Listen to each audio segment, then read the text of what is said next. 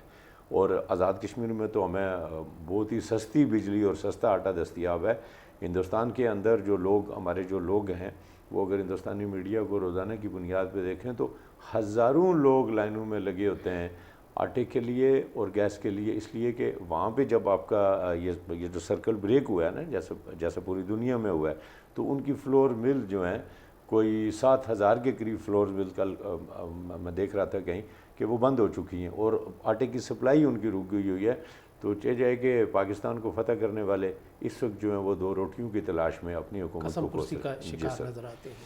قرۃ العین کیا کہیں گی؟ اس ایک برس میں ہم نے یہ دیکھا کہ 9/11 کے بعد جو بھارت کی امریکہ کے ساتھ ایک قربت نظر آ رہی تھی, لیکن اس میں ایک بڑا یو ٹرن سا آ گیا, اس میں ایک بالکل ایک نئی اس کی ایک جہت ہمیں سامنے نظر آئی کہ امریکہ کا جو صدر ہے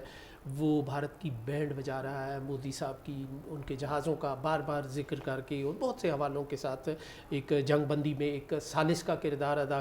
کرتے ہوئے, یعنی وہ ایک مسلسل اس کو ایک آپ یہ کہہ سکتے ہیں کہ چٹکیاں کاٹتے ہوئے ہمیں نظر آ رہے ہیں. یہ جو ایک ہمیں نظر آ رہا تھا 9/11 کے بعد ایک بہت مضبوط سا ایک تعلق, ایک پارٹنرشپ, شراکت داری کا ایک ماحول, یہ جو اس میں تبدیلی آپ دیکھ رہی ہیں اس کے کیا اثرات ہوں گے مستقبل میں؟ جی بالکل, آپ نے فرمایا 9/11 کے بعد جو آپ نے دیکھا ہندوستان اور امریکہ کے درمیان جو سویلین نیوکلیر ڈیل بھی ہوئی 2008 میں, جس کی وجہ سے امریکہ کو بہت زیادہ امریکہ نے انڈیا کو جو ہے بہت زیادہ دفاعی مدد فراہم کی, اسسٹنٹ فراہم کی,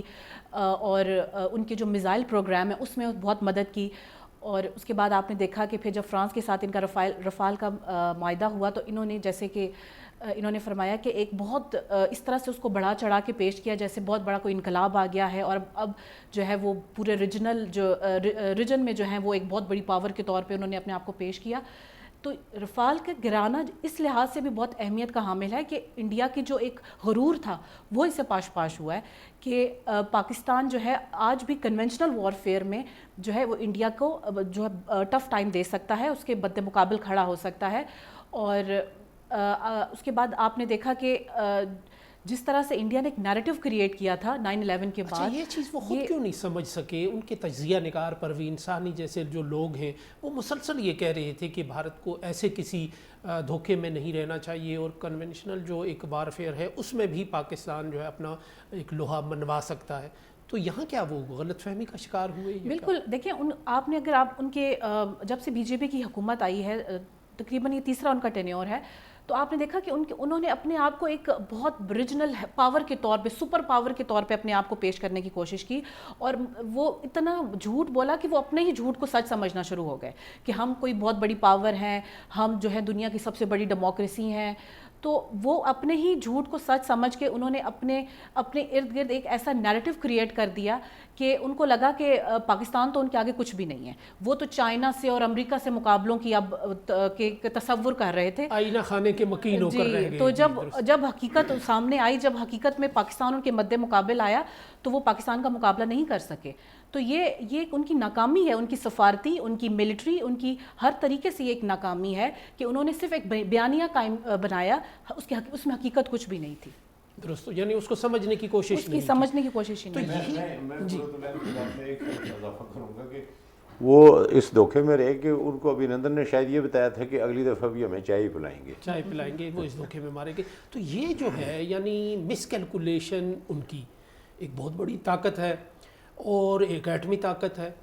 اس کا آپ کیا سمجھتے ہیں کہ اگر وہ اس طرح ایسیس کرتے ہیں, اگر اس طرح چیزوں کا وہ سطحی انداز سے جائزہ لیتے ہیں, انہیں دوسرے کے رد عمل کا اندازہ نہیں ہوتا, تو یہ کتنی خطرناک بات ہے؟ کیا اقوام عالم کو اس کا نوٹس نہیں لینا چاہیے؟ اقوام عالم کو نوٹس لینا بھی چاہیے اور اقوام عالم نے نوٹس لے بھی لیا ہے. لیکن اس میں جو آپ نے خود ایک بات کہی تھی نا پہلے, اور قرۃ العین نے بھی کہا کہ دیکھیں اللہ تعالیٰ نے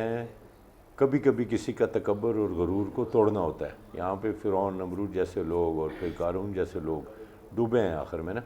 تو ہندوستان ظاہر ہے یہ بات تو ماننی پڑے گی نا کہ 5 پاکستانوں کے برابر ہے, پھر اس کے پاس جو اس کے پاس جتنے اس کا روس کے ساتھ جو اتنا عرصہ معاہدہ رہا ہے، پھر اس نے جو یعنی پوری طاقت اس نے اپنے اسلحے کے اوپر لگائی ہے نا، اور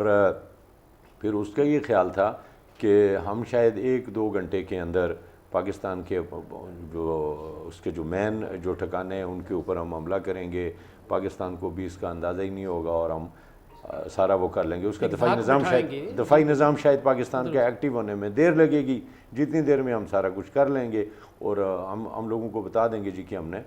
اس کو فتح کر لیا. اس سے پہلے ان کو جو دیکھیں جو جواب اس کو دینا پڑا ہے، جب 9 اگست کا جو انہوں نے کیا نا کشمیر کو ضم کرنے کا معاملہ، تو اس کے اوپر بھی ہندوستان میں سوال اٹھا ہے مودی کی حکومت سے کہ آپ نے اپنا ہی جو خطہ آپ کے پاس ہے اس کے لیے تو آپ نے چند ترامیم کر لی ہیں، لیکن آپ کا جو دعویٰ تھا کہ ہم آزاد کشمیر لیں گے اور وہ اٹوٹ آئیں گے اور اس کو اکٹھا کریں گے، تو اتنی بڑی پاور ہونے کے بعد آپ نے وہ ان کے حوالے کر دی ہے. اگر وہ ان کو نہیں دیا تو پھر اس کو آپ نے ضم کیوں کیا؟ وہ اس کے لیے بھی یہ کوشش کر رہے تھے کہ ہم کچھ نہ کچھ کر لیں گے. پہلے انہوں نے جو بالاکوٹ والا ایشو کیا تھا، اس کے بعد ان کو سمجھ آ جانی چاہیے تھی، لیکن اس کے بعد ان کا خیال یہ تھا کہ ابھینندن شاید غلطی سے چلا گیا یا جو بھی ہوا، تو آئندہ ہم پوری تیاری کے ساتھ آئیں گے. اور پھر اس کے بعد انہوں نے دوسری مرتبہ جو ہے وہ تیاری زیادہ کی تھی. اور سب سے بڑی بات تھی جو انہوں نے بھی کہا کہ رافیل جب انہوں نے لے لیے تھے تو ان کا خیال تھا کہ یہ ناقابل تسخیر قسم کا ہم نے فضائی برتری ہم نے حاصل کر لی ہے. چونکہ آپ دیکھیں کہ اس سے پہلے 65 میں بھی فضائیہ پاکستان کی فضائیہ نے انہیں بری طرح مارا تھا. اور اگر آپ پاکستان کی انفینٹری کو دیکھ لیں یا آرٹلری کو دیکھ لیں، اس کے مقابلے میں تو وہ کبھی 1 انچ بھی آگے نہیں بڑھ سکے. بلکہ آپ یہ دیکھیں نا 90s کی کتنی بڑی وار ہوئی ہے، اتنا عرصہ فائرنگ ہوتی رہی، تو وہ 1 قدم بھی ایڈوانس نہیں کر سکے تھے. تو ان کا خیال تھا ہم فضائی برتری، پھر ٹیکنالوجی کی جنگ ہے، میزائل ہم نے اچھے بنا لیے ہیں تو اس سے ہم پاکستان کو فتح کر لیں گے. لیکن ان کو یہ اندازہ نہیں ہو سکا تھا کہ پاکستان یہ میزائلوں کی آپ جنگ لڑیں یا آپ جو مارٹر گولی جو LOC کے اوپر جتنا. ہاں ایک بات ضرور تھی، وہ یہ تھی کہ سب سے زیادہ ان کا جو اٹیک تھا وہ آزاد کشمیر اور یہ جو ہماری یہ جو راول پنڈی اسلام آباد کی ہماری فوج کی جو ڈویژن ہے اس کے اوپر تھا. اس کی وجہ یہ تھی کہ شاید وہ آزاد کشمیر کو فتح کرنا چاہتے تھے یا ان کو کوئی تاثر دینا چاہتے تھے. ہمارے لیے ایک مسئلہ ہمیشہ سے ہوتا ہے، ہماری فوج کے لیے ہمیشہ سے مسئلہ ہوتا ہے، وہ یہ مسئلہ رہتا ہے کہ جب بھی ہماری فوج جواب دیتی ہے تو یہ اس بات کا خیال رکھتے ہیں کہ سول آبادی کو یا عام جو مسلمان ہیں دوسری سائڈ کے ان کو نقصان نہ پہنچے. وہ اس سے فائدہ اٹھانا چاہتا تھا. لیکن جب ان کے رافیل گر گئے، جب ان کو بڑا فوجی نقصان ہو گیا، تو اس کے بعد تو پوری دنیا پاکستان کی طرف دیکھ رہی ہے. اب تو ہندوستان کے کیا ساتھ کہیں گی آپ کی یہ محض ایک نیریٹو بنانے کے لیے ایک پورے ریجن کو، پورے خطے کو جو کئی ایٹمی طاقتوں کا ایک مرکز بھی ہے، اس کو خطرے میں ڈالا؟ میں چاہوں گا مختصر الفاظ میں آپ یہ جو غیر ذمہ داری ہے بھارت کی، اس کو کہیں بین الاقوامی کسی فورم پہ آنا چاہیے، ڈسکس ہونا چاہیے؟ جی بالکل. یہ دنیا نے بھی مانا ہے کہ ہندوستان کا جو رویہ تھا وہ بہت ہی غیر ذمہ دارانہ تھا. کیونکہ جب پہلگام ہوا تو پاکستان نے آفر کی کہ ہم انٹرنیشنل انویسٹیگیشن کرواتے ہیں اس معاملے میں، اور لیکن ہندوستان نے نہ صرف اس آفر کو ریجیکٹ کیا بلکہ چڑھائی کر دی پاکستان پہ، اور رات کی تاریخی میں آپ نے دیکھا کہ پاکستان پہ حملہ کر دیا. تو یہ ایک بہت ہی غیر ذمہ دارانہ رویہ ہندوستان کی طرف سے ہے، کیونکہ پاکستان ایک ایٹمی طاقت ہے. آپ ایک ایٹمی طاقت پہ اس طرح سے ملٹری مس ایڈونچر کر کے پورے خطے کو جو ہے وہ ایٹمی جنگ کی طرف دھکیل رہے ہیں. تو اس سے زیادہ غیر ذمہ دارانہ رویہ ہو ہی نہیں سکتا. تو یہ پھر پوری دنیا نے دیکھا، پوری دنیا نے پھر کس طرح سے پاکستان کے جو موقف تھی اس کی تائید کی. اور آپ نے دیکھا اسی وجہ سے جو اگر ہم دیکھیں جو ہندوستان پہ سفارتی زوال ہے، اس کی سب سے بڑی وجہ یہی ہے کہ ہندوستان صرف ایک کھوکھلی باتیں کرتا ہے، لیکن عملی طور پہ جو ہے وہ ذمہ دارانہ ایٹمی جو ریاست ہے اس کی طرح بیہیو نہیں کرتا. تو یہ ایک بہت بڑی وجہ ہے کہ دنیا نے یہ دیکھا. دنیا بیہوش تو نہیں ہے، اس کو نظر آ رہا ہے کہ پاکستان کا اور ہندوستان کا رویہ جو ایز اے ایٹمی طاقت کس طرح سے ہے، کتنا فرق ہے. اس میں. بہت بہت شکریہ سردار ذوالفقار علی صاحب، بہت بہت شکریہ قرۃ العین صاحب. ناظرین، یہاں ہم ایک مختصر بریک لیں گے. بریک کے بعد ایک نئے مہمانوں کے ساتھ، نئے پینل کے ساتھ حاضر ہوں گے. ہمارے ساتھ رہیں.